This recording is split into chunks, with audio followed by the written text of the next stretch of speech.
सतीश डोंगरे ने पूछा है कि अनंत श्री प्रणाम, आपने कहा था कि बोरियत क्या होती है मैंने कभी जाना नहीं। ये मेरा प्रश्न नहीं, सिर्फ जिज्ञासा है कि क्या आपको उबासी आती है। उबासी से क्या तात्पर्य है आपका? जैसे नींद आने के पहले की शिथिलता,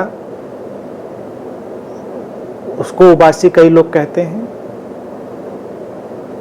अब नींद आने के पहले की शिथिलता तो देखिए एक नैसर्गिक फ्लो है। कोई भी शरीर, मन, बॉडी, माइंड नींद में जाएगा तो पहले शिथिल होगा, थोड़ा बोझिल होगा, नींद उसके ऊपर छाएगी तो शरीर मन नींद में चला जाएगा। ये एक नैसर्गिक नेचुरल प्रक्रिया है।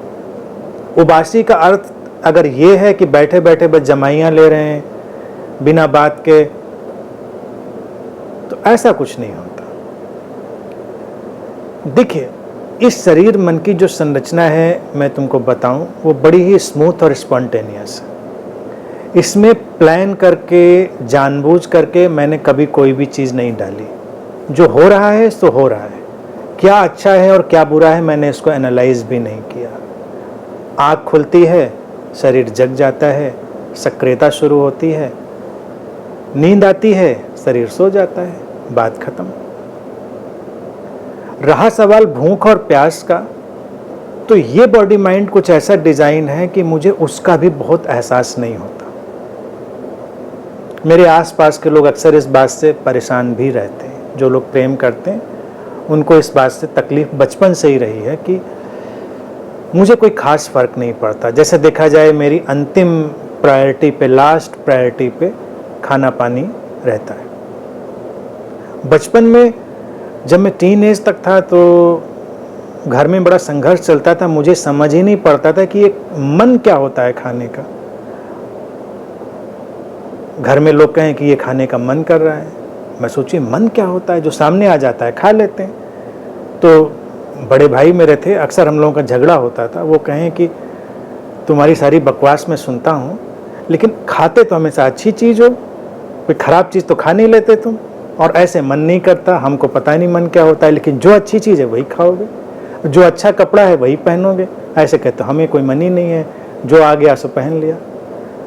तो तब मेरे पास कोई बड़ा स्पष्ट सुझाव नहीं होता था, नहीं आंसर नहीं होता था, उत्तर नहीं होता था। आज मुझे लगता है कि वो एक सहजता थी,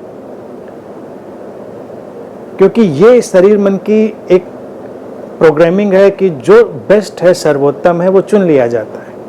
चाहे वो परिस्थिति हो, लोग हों, वस्तु हो, कुछ भी हो, जो सर्वश्रेष्ठ है वो ऑटोमेटिकली चुन लिया जाता है, जानबूझ के नहीं करते। तो उबासी अगर एक ऐसी स्थिति है जो बोझिलता वाली है तो वो कभी नहीं होती। शरीर मन की एक जो लहरें हैं, जिसको मैं कहता हूँ उठती और गिरती लहरें, वो बेशक होती हैं, क्योंकि वो निसर्ग का हिस्सा है, प्रकृति का हिस्सा है शरीर मन।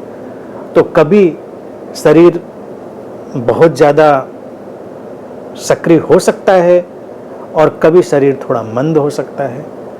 अब देखिए, आप लोग मुझे इतने दिनों से बोलते हुए सुन रहे हैं, आप लोग देखते होंगे बोलने का एक पैटर्न है, आवाज़ का एक ढंग है, तरीका है, लेकिन फिर भी उसमें परिवर्तन है। वो एक जैसा नहीं होता हमेशा। मैं भी उसको दूर खड़े होकर देखता हूँ, तुम जैसे उसको सुनते हो मैं भी वैसे ही दूर खड़े होकर सुनता हूँ, यानी कि सुना जाता है मेरे माध्यम से।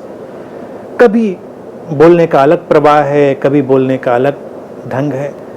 ये कोई तयशुदा नहीं है, क्योंकि जब मैं आपसे बोलने के लिए बैठता हूँ, चाहे अनंत में बैठा हूँ, यहाँ भी मैं आमने सामने बैठा हूँ, मुझे वैसा ही फील हो रहा है जैसे आप सब लोग मेरे सामने बैठे हुए हैं, और मुझे भी पूरा यकीन है कि आपको भी वैसा ही फील हो रहा है कि हम लोग आमने सामने बैठे हैं। तो कोई भी तयशुदा प्रोग्राम नहीं होता कि मुझे ये बोलना है, बोला जाता है, वो घटता है। तो ये एक नदी के प्रवाह की तरह निरंतर बदल रहा है। तो प्रश्न को मैंने जितना समझा है उसके कई कई और कोण मैंने जोड़ के आपको उत्तर उसका दे दिया है। मैं समझता हूँ ये उत्तर आपको कुछ हद तक संतुष्ट कर पाया होगा।